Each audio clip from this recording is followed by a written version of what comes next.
içer mi?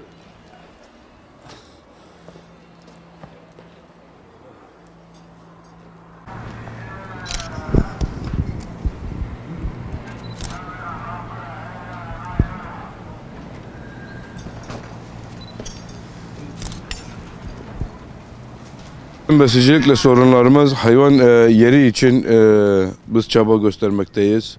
Biz şimdi yeni yerleşim alanına gideceğimiz için orada bir besicilik yapamıyoruz. Yaptırmıyorlar daha doğrusu.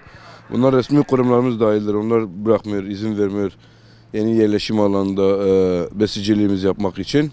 Peki biz yeni yerleşim alanına gittiğimiz zaman nerede besiciliğimizi yapacağız?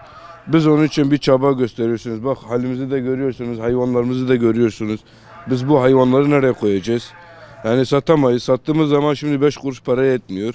Hani biz yetkililerden istiyoruz ki yeni yerleşim olur, eski yerleşim olur. Yani bir ahır, bir dam, bir çiftlik gibi bir şey istiyoruz yani. Ha biz bedavadan da istemiyoruz. Paramız hakkı neyse onunla istiyoruz. Yani bunu yapmaları için rica ediyoruz.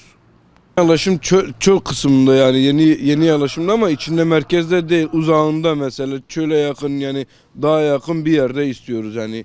Ama yeni yerleşim olur ama eski yerleşim yani yeni Hasankeyf olur.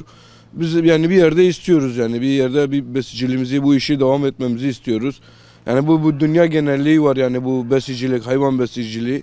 Yani biz de artık bizim bu mesleğimizi boşa götürmelerini istemiyoruz. İşte görüyorsunuz bak hayvanlarımız bu mağaralarda hepsi telef oluyor. Yani biz yer istiyoruz. Ha biz yer kendi imkanlarımızla yapmak istiyoruz ama bu baraj nedeniyle yapamıyoruz. Hani bize desinler burayı yapın biz kendimize burada yaparız ya da onlar yapsın ücreti neyse veririz.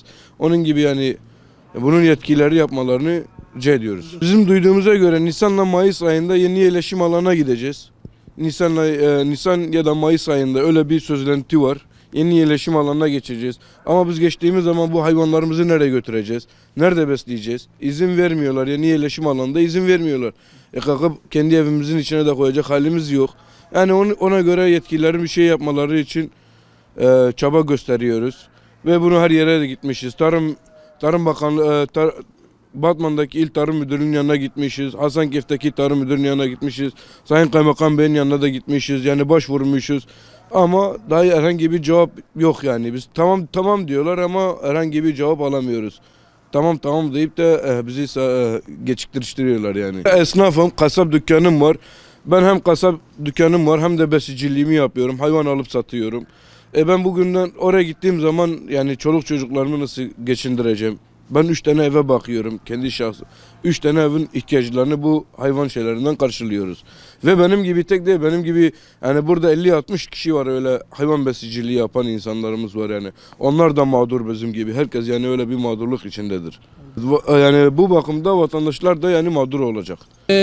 Yani biz köçeriz yani dededen kalma bir meslektir. Yani sürekli hayvanlarla uğraşıyoruz yani.